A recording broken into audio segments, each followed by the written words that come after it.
আমি তাদের জন্য দোয়া করি যে একটা নায়িকা একটা ভালো কিছু করতে, যে তার জন্য আমরা দোয়া রাখি যে আল্লাহ পাক আমার জন্য অসুবিধা তারা পাঁচজন কিনে যদি আমার গালি দিয়ে বকা দিয়ে আমার নাম নিয়ে চলতে পারে করে খাক, এটা আমার দুঃখ নেই। আমার নাম তো নিতে পারবি না, আমার তো কপাল নিতে পারবি না। অনেক সময় গুঞ্জন শুনেছি যে সাথী আপুকে আপনি বিয়ে করবেন, আজকে তো সামনাসামনি আসেন। শোনেন, আমি এখন সিঙ্গেল, এখন মনে করেন বিয়ে করলে লোকে বিয়ে করার মুখে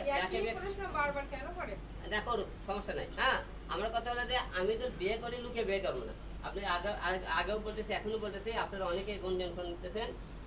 আমি যেহেতু সিঙ্গেল আছি এখনো, যদি বিয়ে সাথে করি একবার আপনাদের সামনে কোর্টাকে বিয়ে করবো, লুকে না, কিন্তু আপনারা সবাই থাকবেন এরকম অ্যারেঞ্জমেন্ট করে বিয়ে করবো।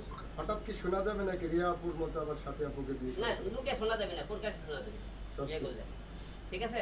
আচ্ছা, পাশের নায়িকাকে আপনার পছন্দ হয় নাকি? আজকে জন্মদিনে তাকে কি বলতে চান? জন্মদিনে তার জন্য আমার শুভকামনা, সে সামনের দিন এগিয়ে যাক, তার জন্য আরও মনে করি ভালোবাসা রইলো, সে ভালো কাজ করুক, সবসময় আমরা এটাই দোয়া করি। আপনি কেমন ছেলে চাচ্ছেন এই নায়িকার জন্য?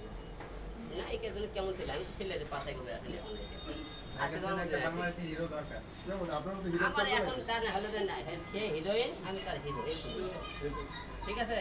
ভবিষ্যতে প্রেম ভালোবাসা হয় সেটা আমার মনে আছে।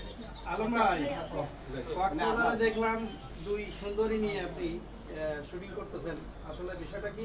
তারা কি